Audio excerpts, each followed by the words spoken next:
let's do take 3. Alright. Jesus Christ. Hello, welcome to Side Character Quest. I'm Jesus Christ. No. Hello, and welcome to Side Character Quest. I'm your guest, Eli, playing the dashing Sir Rodrick. And with you, as always, is your host... I'm a little kitty cat. Oh, we got a kitten in the studio. Hey there, little kitty cat. Oh, hello. How are you doing? I'm doing just fine. Now, little kitty cat, where'd you come from? I came from the Isles. I'm not going to say a specific one, just in case I'm doing the wrong accent for it. Oh, from some islands, huh? Did you swim into the studio today? I swam straight into the studio. Ah, that's a great time. Now, little kitty cat, there is something haunting about you, and that is that you have no fur. That's kind of cruel. I'd say I've got a good bit of fur on my neck, and on the top of my head, and a little bit above my eyes. That's the creepy thing, is you just have fur on your neck, so you're not even a hairless cat breed. It looks like someone has just shaved everything except for your neck and a little of your eyes. You ever think about the fact that we always make a big deal about lions having manes, but really, like, human men have manes too, you know? Yeah, I guess. Yeah. Right? Yeah, that's pretty wise, cat. Where'd you learn all this wisdom? Oh, Ty was telling me. Where is Ty, by the way? We're supposed to play Dungeons and Dragons, and this is the second time he's been late. I'm sure he'll be right over. Wait, I see him now. I'll be right back. Oh, wait, no, opposite of that. He'll be right here. I'll be leaving in a moment. Do you have any last words for me? For me, kitty, little kitty. Do you want to play some Dungeons and Dragons with us, little kitty?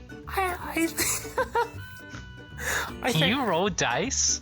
I don't have the greatest thumbs in the world. You can just use your mouth. Your little kitty mouth. No, I think it's best I'm gonna practice on my own in the corner. I'm sure he'll give me one of the little die, and I'll practice with it a little bit, and then I'll come back next week and have you an update on how I can bat around the dice. Oh man, spoiler alerts. This kitty is the final boss. Kitty, a cat. Yeah, I kill a lot of people. Classic kitties. Classic kitties. Kitty, do you have a name besides just Kitty? Or is your name just Kitty the cat? You can call me whatever you like. But don't get it wrong or I'll kill you. I'm gonna call you late for supper. Oh, delightful. Alright, technically correct. In that case, I really should be going to supper.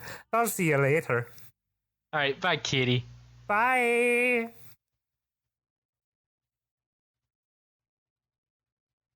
Well, now it's just you and me, dear listener. Just you and me all alone. You enjoying yourself so far? Come to listen to a little Dungeons and Dragons, huh? Come to maybe hear some adventures of Sir Rodrick from South Bend. Yeah, well, we all came to do things, and this is what happens when the Dungeon Master doesn't show up. It all goes to shit. Oh, there's Ty. Hey, man, I didn't see you there. Ty, did you see the haunting cat that was just like... Oh, man. In the studio for a second? It was the cutest little kitty. It was actually kind of terrifying. It was like a naked cat with a little bit of fur around its scruff. I would disagree with the description as naked, seeing as how he was wearing this like gray sweater. It's pretty fetching. Well, yeah, no, the sweater was fantastic, but it almost just made it pop more that it was mostly hairless. Mm-hmm. You know, there's a very popular breed of hairless cats. No, yeah, but the thing is this was not one of them. It was just clearly a normal cat with like a mohawk where it just had like a little bit of fur on its scruff. It was almost like people had insisted on picking it up everywhere except for the scruff, and it just lost all of its hair. But you know what? That cat was kind of weird looking. You know what this D&D podcast is? What? Kind of weird sounding because we haven't even started the D&D yet. Yeah, there's been a lot of non-D&D content so far. I'm gonna venture to guess that there's gonna be like some people who are very happy with that, and other people who are probably more vocal who are very upset about it. So let's get into the playing of the game. Little behind the scenes thing. I am having to work without my notes because of a little mishap with some water and a computer. So if I get something wrong from last episode, sorry. I'm gonna try to get all my details right, but I could not review past episodes to make sure that I was just out here doing our best. We're out here doing our best. So, and by that I mean I'm doing nothing to help. That's true. He's absolutely the pits. We're just putting off the stuff even more. Hey, fill me in on what you remember as having happened last week. Last time on Side Character Quest. Okay, I remember we were walking a skeleton. I fought a skeleton. I mean Sir Rodrick. I'm going to do the recap totally in character. Last time on Side Character Quest, I, Sir Rodrick, bravely faced skeleton warriors, and in a ancient stable I found a skeletal horse, which I tamed and named Moonbeam. Riding Moonbeam down the hallway, Velma and I encountered another skeletal knight, which I slew, and then I took Velma back to the stable, where I thought there was another skeleton horse, but it was just a third skeleton. We promptly attacked her. Yep, and just a quick recap of like the general premise of what's going on. Sir Rodrick is trying to find a missing child, and is also trying to get him and Velma, who is just a basically innocent bystander that he waylaid into this position, out of some catacombs or something, some sort of underground structure. Where we last left off, you were galloping down this pathway, and you came to a sort of break in the road.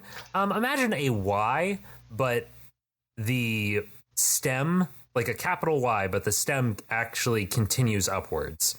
Does that make sense? Okay, yeah. So like an upside down peace sign.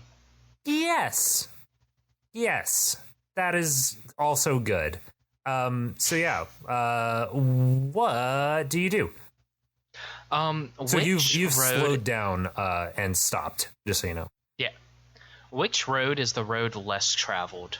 You hop off of your horse, your Moonbeam, and start checking out the ground.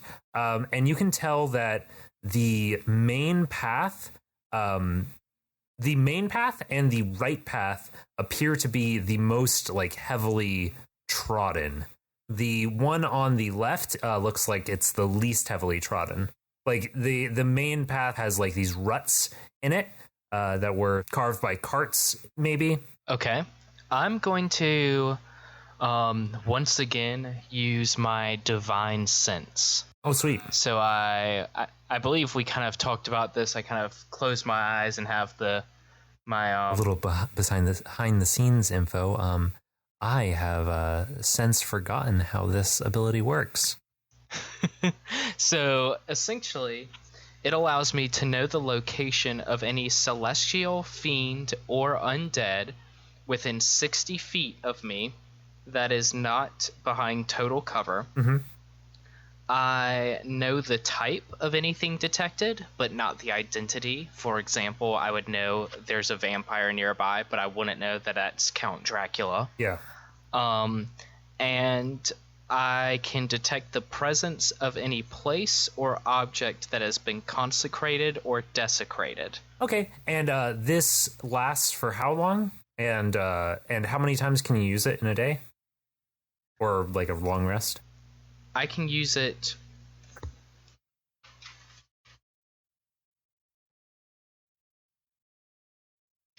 I will be able to use it one more time before a long rest. Gotcha. And how long does it last? Is it just like a one-off like ping?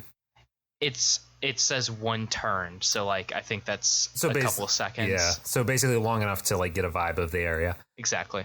Yeah, so you get that same sort of feeling of dread, or like that sense of just like everywhere around you has been involved in some sort of dark magic. You also get a feeling from your horse that you're riding, from Moonbeam. Well, you're not riding it right now; it's standing next to you. But other than that, you don't actually sense any other skeletal or any other type of presence. Any other type of magic, dark or otherwise. Okay. Can I do an investigation check to see what kind of vibe I get off these 3 decisions? These 3 pathways? Yes. I can tell you without doing that, you're going to have to like walk down one of the paths to get a sense of anything. And you said which one had the looked like it was more traveled, like the ruts, like wagons had been through it? The center one and the one on the right. Then I will go down the center one. All right. As you are walking forward, you feel some slight rumbles, but then you continue down this pathway, and you don't see anything at first. It just seems to continue down into darkness. What was the range of your spell? 60 feet? Yeah. I would say you probably go for the full 60 feet because you figure that would be safe, and you don't see anything other than more pathway. During the walk, you feel these slight tremors. Okay. Feeling just tremors? Mm-hmm. And they're just like momentary tremors, like just a little bit. Then I look to Velma and say, Velma. Do you like walk back down that path towards her? Yeah, I guess I just go back towards Velma. Okay, as you are walking down towards her and you start to speak, there is a much stronger tremor. And all of a sudden, the pathway behind you, the north pathway, collapses right over where you had just been standing. You don't know how deep it is, but it looks like you could have either been completely crushed or you could have ended up getting separated from Velma. But as it is, this pathway just looks completely wrecked. And there's dust flying everywhere. You are standing far enough away that you do not get hit by any of the rubble. Okay. I whisper, right side it is. And I go back to Moonbeam and mount up. Okay. And I turn to Velma and say, I don't think the center path is the correct choice. And kind of rain Moonbeam towards the right and start walking. Okay. So you go towards the right, which is the path that you could tell that there were sort of cart tracks, things that had worn down the path some more. And you're riding Moonbeam right now? Yes. As you walk in that, or you ride in that direction, Velma's riding behind you and looking nervously all around. You notice that there is a slowly increasing glow down the path that you're heading. You notice the walls start to widen in this path, and they start to become less of hewn stone and more of like or hewn like bricks and stuff, and more of actual like cave stone. It opens up into a large space that's surrounded by glowing stones and has a large lake, underground lake. There's also a large coastal area next to the lake, which actually has some metal tracks, and yeah, that's what you see. So it kind of dead ends at this lake. There's no path on the other side of the lake or anything. As far as you can tell, it's not a huge lake. You don't see any path on the other side. It doesn't dead end right on the lake. It opens up into a larger area, and then the lake is 30, 40 feet away from the door. But there's glowing rocks all around, and yeah, give me a perception check, actually. 19. Okay. Yeah, you see a lot of stuff. So I see everything. You see everything.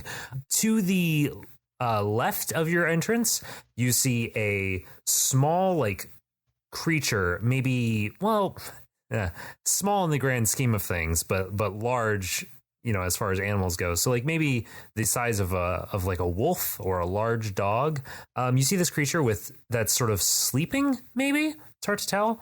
And it looks like kind of rocky and craggy, but it's very smooth, and it has 4 legs and a tail. It's sort of resting in a pile of rocks next to the lake. In the middle of the lake, you see the middle of the coast area, and also around, but mostly in the middle, you see a bunch of fungus. And then off to the right, you see a pile of like construction equipment or excavating equipment of some sort. It looks very old, but it's some sort of metal tools and stuff. Okay. Also, 1 second. What was Velma's voice? That was the thing I didn't get to look up. Was she just kind of like me, but like a little bit higher, and like on some words, I think I gave her like a southern twang or something? I think so. Yeah. Okay. So what are you thinking about all this?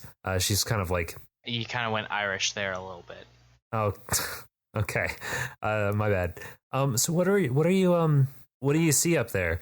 She's kind of peeking around you because, being a halfling and being behind you, she doesn't have a great view into this the space. Yeah, I kind of scoot over some, or like kind of lean to give her a view, and I kind of point to the sleeping rock dog looking thing and just say, "Do you have any idea what that is?" Shit. Okay. Yeah, that's a bulette. My parents warned me about those things. They love. Let's just not wake that thing up. All right. It looks like a small one, but like, those things like they like halflings. I see. Okay. We will not wake up the bulette. We are on a horse made of bones, and I'm wearing metal rings. Do not wake up the sleeping thing. And this is not Rodrick trying to be funny, because a sense of humor is not. This is him literally trying to do the math in his head. And then you just see his face just kind of clicks. Velma, I want you to go investigate that construction equipment over there. Okay.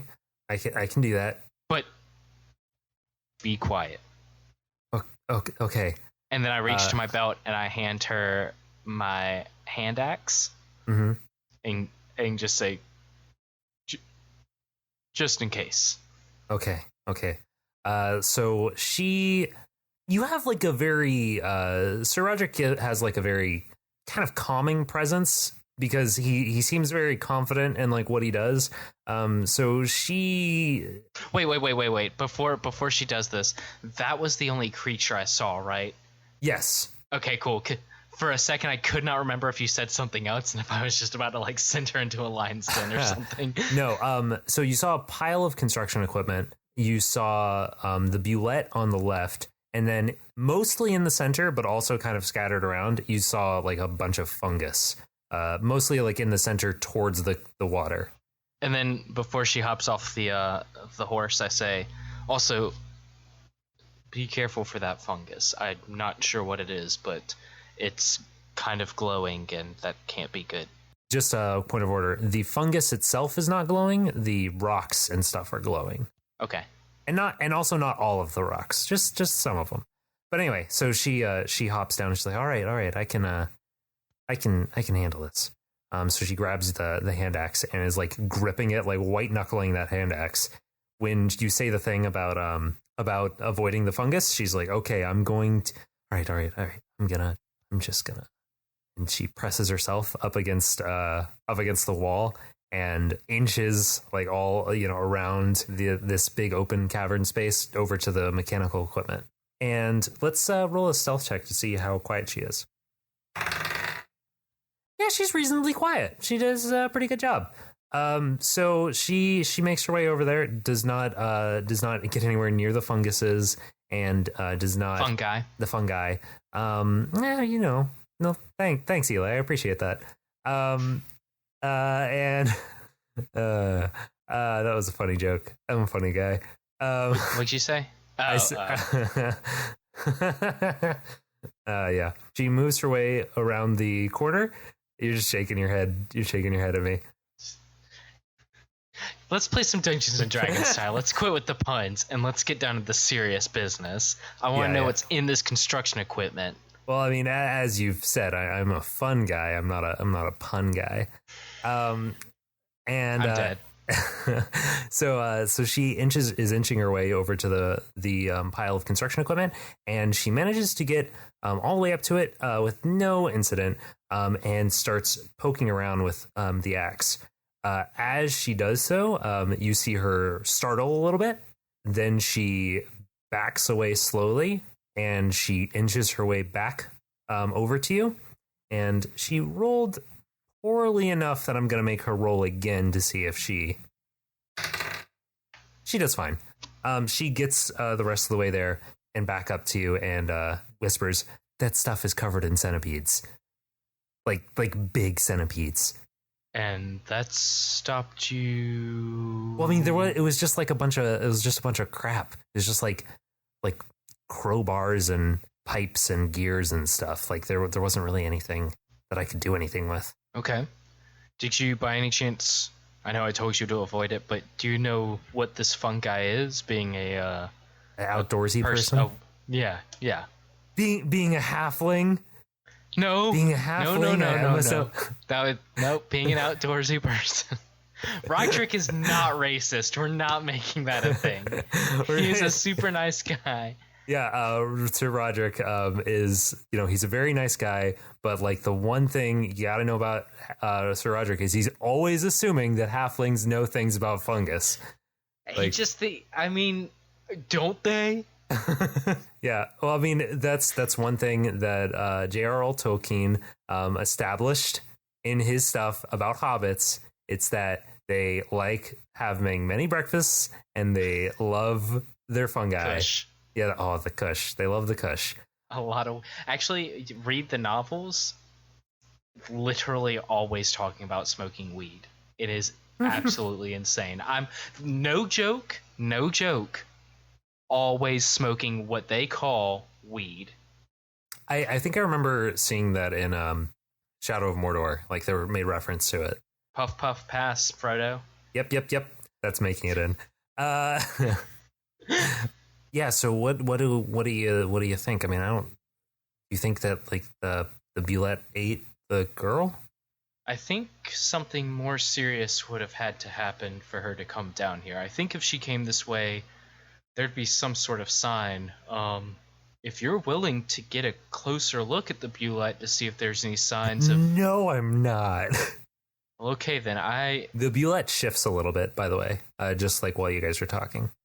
Okay, how big is this thing? Like, okay, Sir Rodrick is about 6... He's 6 feet tall and weighs 200 pounds, all muscle. It's probably, if it was standing up, it would probably be like a little bit shorter than a Great Dane, but kind of built like a muscular turtle. It's kind of cool. It'd be a cool pet. Yeah. As far as like, it's broad and heavy and strong and has a giant mouth. And it looks like it can like move kind of fast. Well, my stealth is -1, and I have disadvantage with my armor, so I'm not going to try to get anywhere near it. Listen, I'm just saying that like, if we can avoid it, let's not fight that thing head on if we can avoid it, okay? And I don't think we need to fight this thing right now. That's fair. What do you think, Velma? We've come this far. We can turn around and try the other path. Let's just do that because like we don't got anything going over here. I agree. So I rain. Unless you're thirsty or something. I mean, there's a lake. I have water. Okay. Sorry, I have water. But I also have water. I also have water. I'm out of beer though. Oh, sorry, bud. I'm dead. Mm-hmm. Okay. So I rein the horse around, or the skeleton horse around, and kind of get it to go back. Okay, so you sort of trot back to you were on the right path. The middle path has collapsed, and so you go down the left path. And it doesn't take very long before you reach a just huge pile of rubble that looks like it's actually been there for a while. Whereas the middle path, there's still dust settling. There's still like rubble kind of shifting and everything.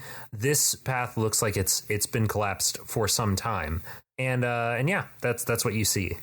Could I like move the rubble? Is it like a lot of rubble? Yeah, give me an investigation check. And are you like getting off of the horse to look around and sort of test some stuff out? Yeah, but I rolled a 4. Okay. Yeah, so I don't know what this is. Is it rock? So are you going to try moving anything around? Like, what are you going to do? Yeah, you can't really tell much about it just looking at it. But I mean, you could try moving some stuff if you wanted to. Does it like fill up the is it like just a complete cave in to where like I can't see past it at all? You are looking for an opening of some sort in it now. After initially just looking at it to see if you could move the stuff out of the way, you couldn't really get a sense of that.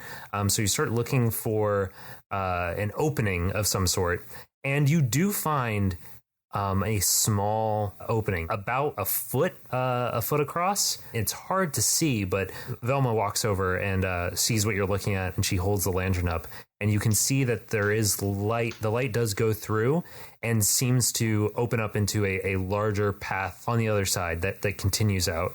I turn to Velma and I reach back and grab my warhammer and say, Yeah? Stand back, Velma. I got this. And then I just slam the warhammer as hard as I can into like a space above the hole to try to like clear out some more of the make a bigger opening. Okay. Yeah, give me a strength check. 22. 24 with my proficiency bonus. Okay, so you slam up on this thing, trying to open up some more space, and a lot of rocks do shift and just sort of to collapse down, and you have to jump backwards. Give me a dexterity check. 15. 15. Yeah, so you manage to dodge out of the way. Velma does not dodge out of the way all the way. She gets hit by a couple of rocks and takes... She takes 3 damage. Not too bad as far as things go. So you guys dodge out of the way, and a bunch of the rubble clears out and collapses. A little bit of rocks fall on her. Horse is like well behind, so it doesn't get hit by anything. Now, at this point, it looks pretty good. Except there is now a large section of roof that has like landed in front of this hole. Like maybe like a one solid piece. Is it a big enough hole that I could squeeze through? No, it is not a big enough hole that you could squeeze through, but this is a big enough piece that if you had something to like pry it off, you might be able to move this this big thing. It's too big for you to like just pull it. But you're a strong, beefy guy. You could probably like use some leverage to knock this out of the way. Yeah, so I'm going to take the warhammer and using the handle part, kind of wedge it and use it like a crowbar. But, yeah. And just pry it off. I see what you're trying to do, Ty. You're trying to get me to go back and get a crowbar from the pile with the centipedes. But I think the handle of the warhammer will work well enough. Here's my question. I'm hip to your jive, Ty. Okay, so honest question time, and answer this how you genuinely believe Sir Rodrick would act. Okay. Would he be willing to use his family heirloom as a crowbar? It's fair if you answer yes. Okay, you this would not damage the boar. It's like warhammers have metal handles for most part, so that's true. I just tried to use it to smash a hole into a cement wall, so I've also used it to smash a hole in the dirt. I don't think that this would cause any damage to it. Okay. If anything, any scuffs and scratches are befitting a warhammer. All right, that's fair. Dang it. Okay. I mean, don't you think? Like, am I wrong? No, you were 100% right. But I was just hoping that wouldn't occur to you. I'm not dealing with centipedes, Ty. Or a rock monster. I feel you. So yeah, you pull that, you pry that piece out of the way, and it falls to the side. And now you see, this is the problem. This is the glorious thing about D&D, and it's also the terrible thing about D&D. People can do whatever they want. So this isn't a video game where I can just be like, oh no, sorry, the code doesn't work, even though that makes perfect sense. Like, you can't do it. This is like, oh no, that makes perfect sense, so I've got to let you do it. I mean, I can turn around and go fight the rock monster if you want me to. No, man, just for shiggles, but no, that would be stupid. I wasn't gonna have you choose to fight the rock monster. I was gonna make it so that you had to fight. Suddenly, Sir Rodrick feels the bloodlust come over him that has plagued his family for generations. Yes. Every night on the crescent moon, his family must the cursed hammer must drink from the blood of rock beasts. It's a boar because of its insatiable pig-like hunger for blood. Yeah. The pig and its insatiable hunger for blood, as we all know how pigs are. And please do not write in and tell us about your they're pig omnivores. horror stories. They'll eat anything. I know. I'm completely aware of this. I've seen Hannibal. Oh God. Okay. Yeah. So you probably, okay, you get past the wall, you get past the thing, and it's broken up, and do you just like climb through? Yes. Wait, you're raising your hand.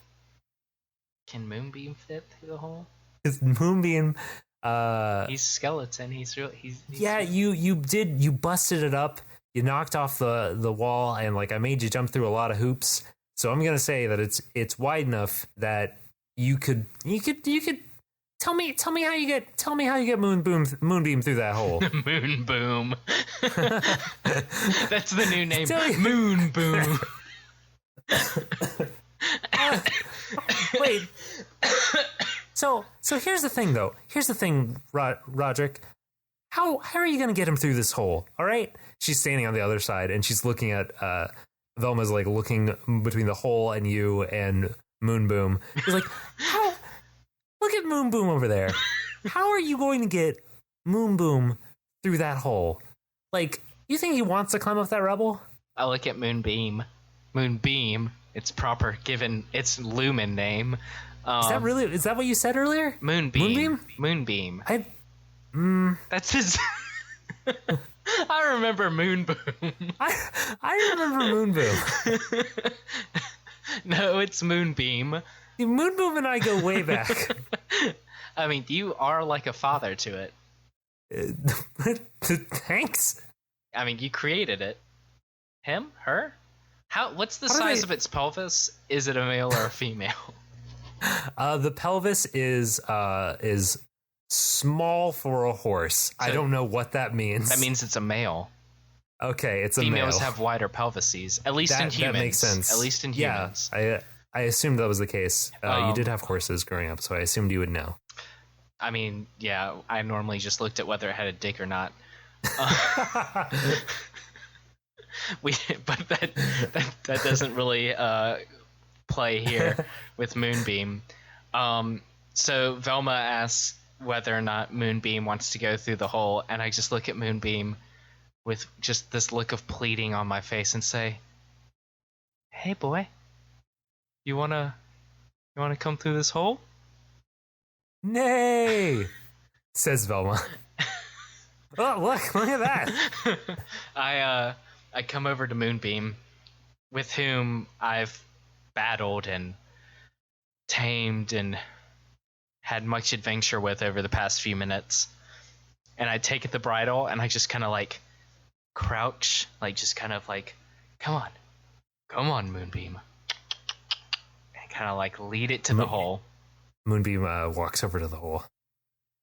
Then I start kind of crouching and going through the hole and go like, come on, Moonbeam, you can do this. Moonbeam puts a hoof gingerly on a stone. I say, come on, you can do it, Moonbeam. Moonbeam starts walking through the hole. Moonbeam slips.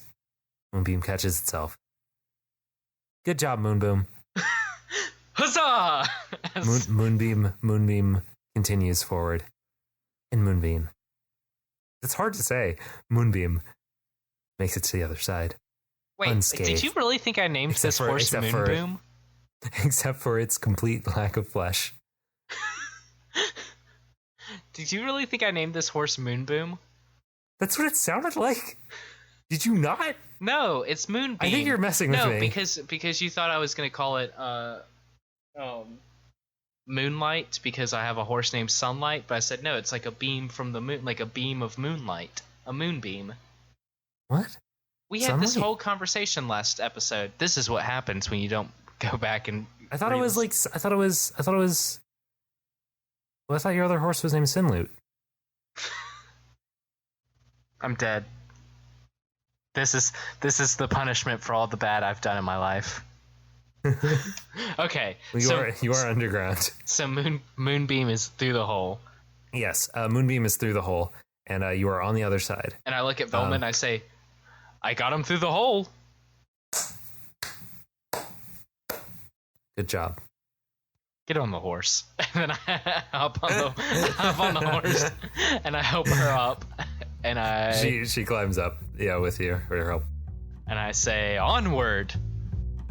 And yeah, you guys get to ride, and oh man, I'm gonna need like a momentary break to sort of like to think about this. Hey guys, we'll be right back with more side character quest. We're pretty close to the end, probably.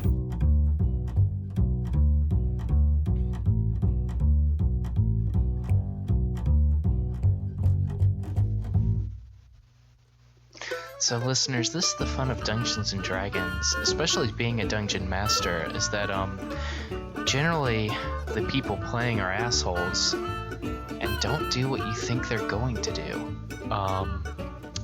Several times Ty has made characters for me and our D&D group that we've just murdered for no real reason, causing massive problems to his plot.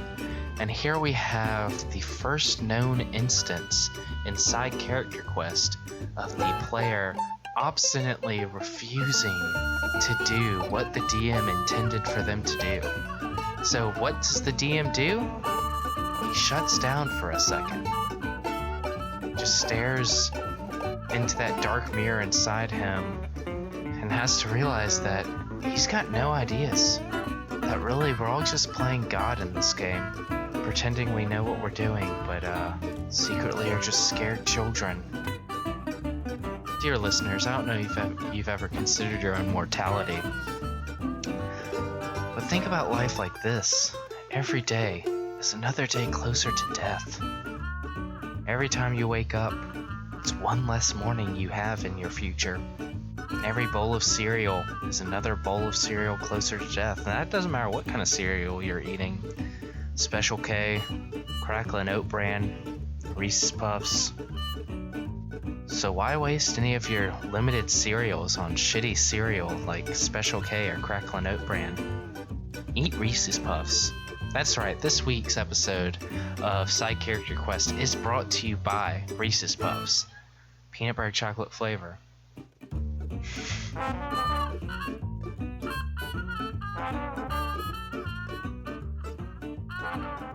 Welcome back to Side Character Quest. We just took a break because Eli brute forced his way past a little puzzle section that I had built up for him. It was really nice, and I had to think about what was going to be happening next. I obviously have a listen. I have a plan. All right, I have a plan, guys.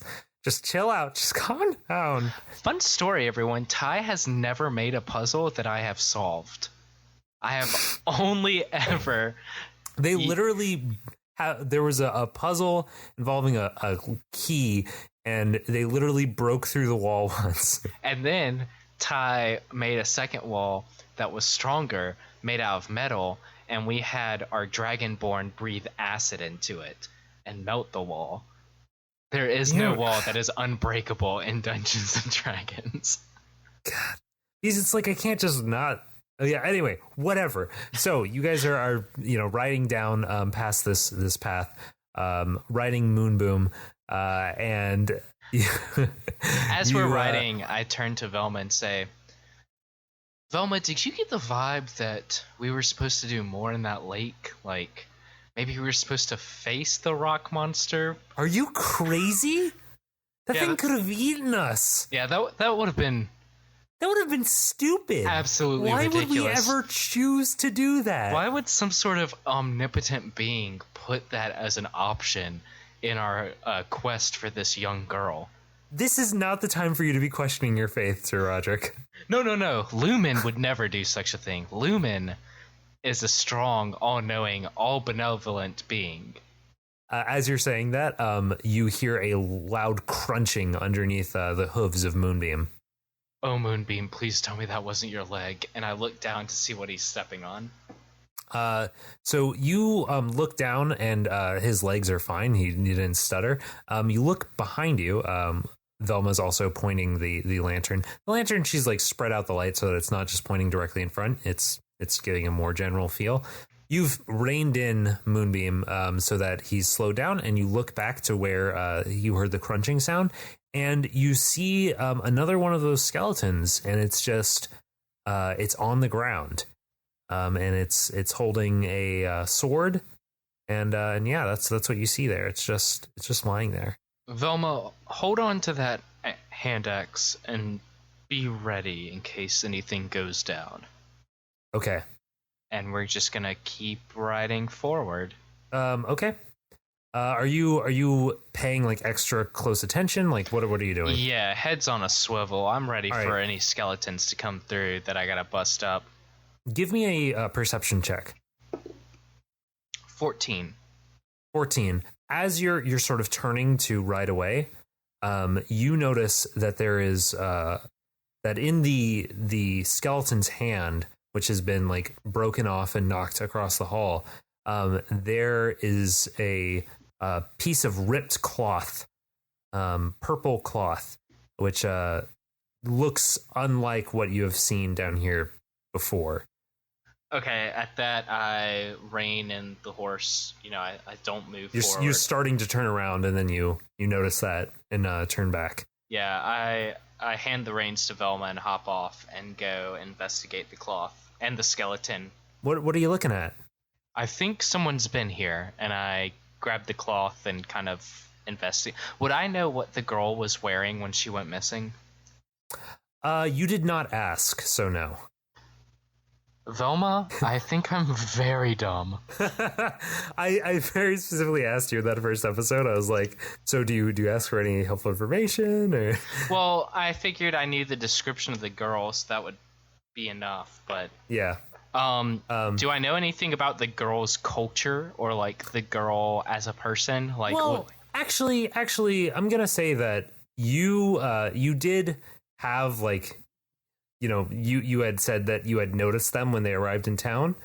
So I think it would be fair for me to say that she was wearing, you knew that she was wearing a purple cloak. Okay. Yeah, I was about to say, I noticed the exact time and day that they came in. Yeah, I probably took notes on what she was wearing.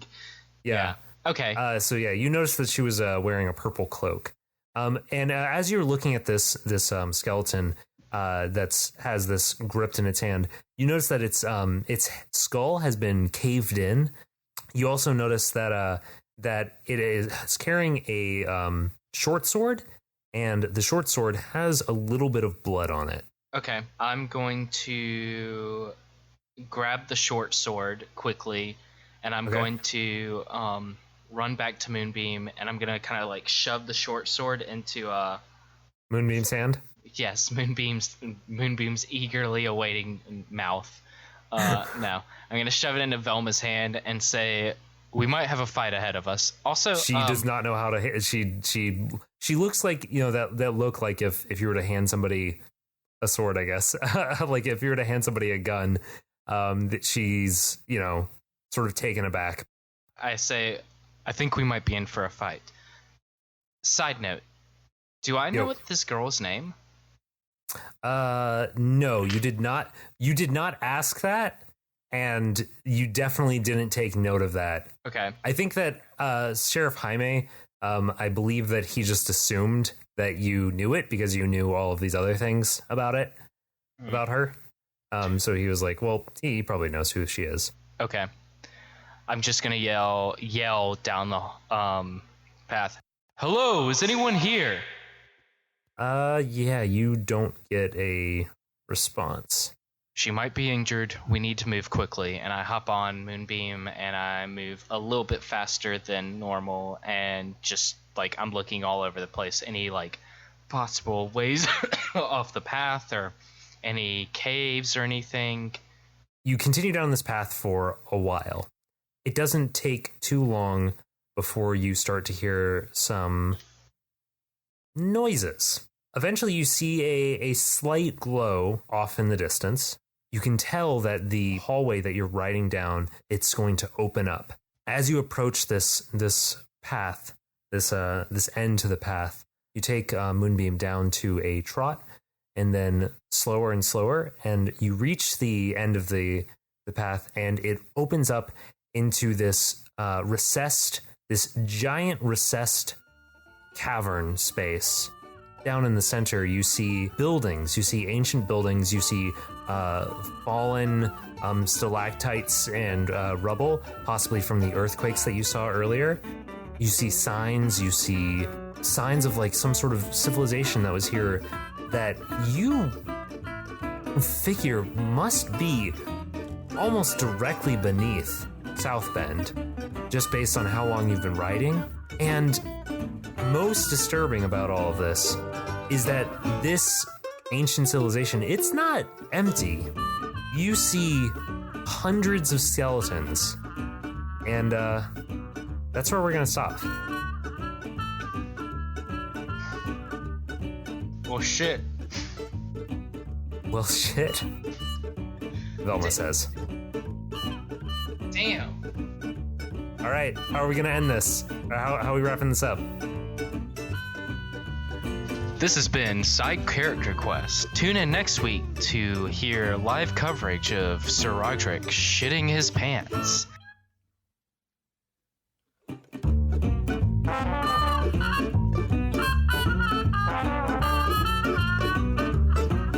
Thanks to the Joy Drops for the use of Not Drunk as our intro and outro music. Find them at thejoydrops.com. You can find us at sidecharacterquest.com, at SCQ Podcast on Twitter, or by email at sidecharacterquest@gmail.com. At this point, we don't have tons of messages, so we'll probably respond.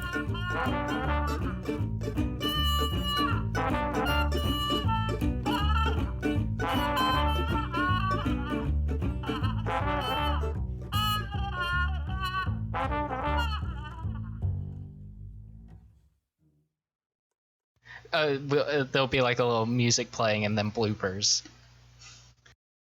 All right, man. So how do you want to open this?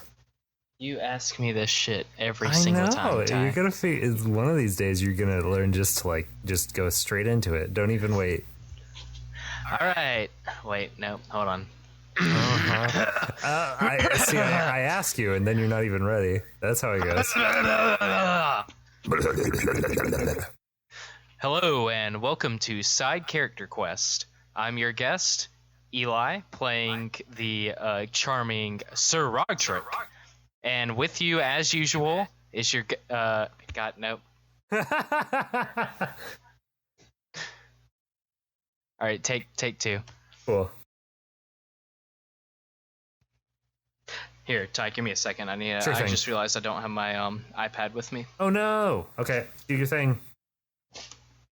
I'm gonna just be here. I'm just here. Yeah, I'm just here. I'm just here.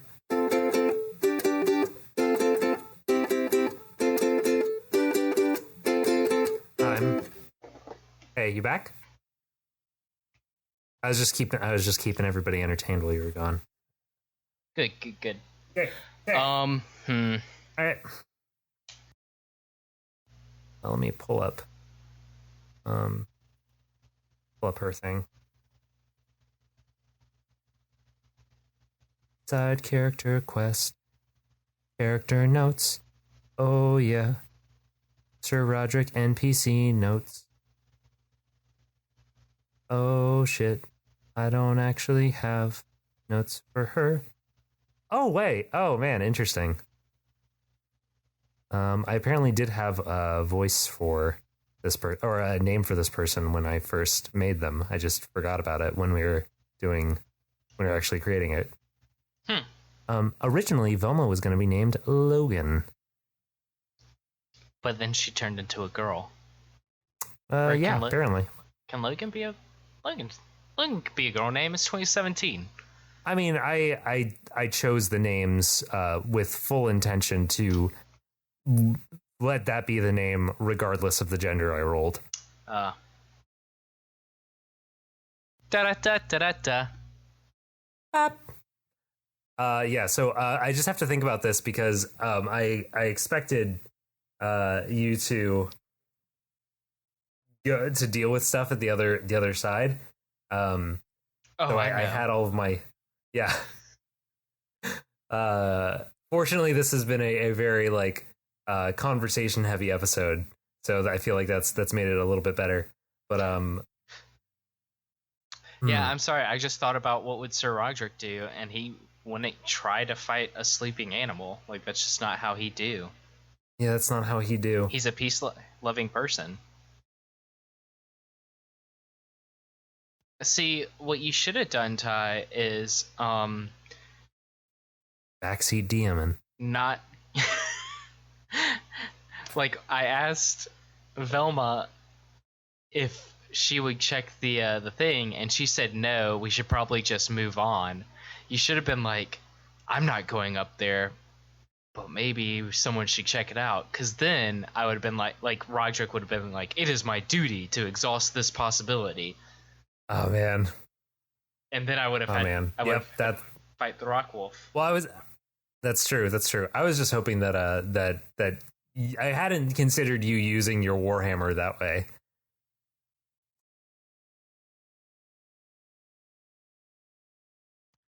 Listen, this is not the time to discuss it, but I'm also thinking back about it now. I'm very sad that I spent so much time coming up with like a prison schedule and like this is not the time nor the place for me to talk about that. But what keeps Ty up at night? All those very clever puzzles that he wasted precious moments of his life on, that his D&D players just brute force their way through. Just fun Georgia things.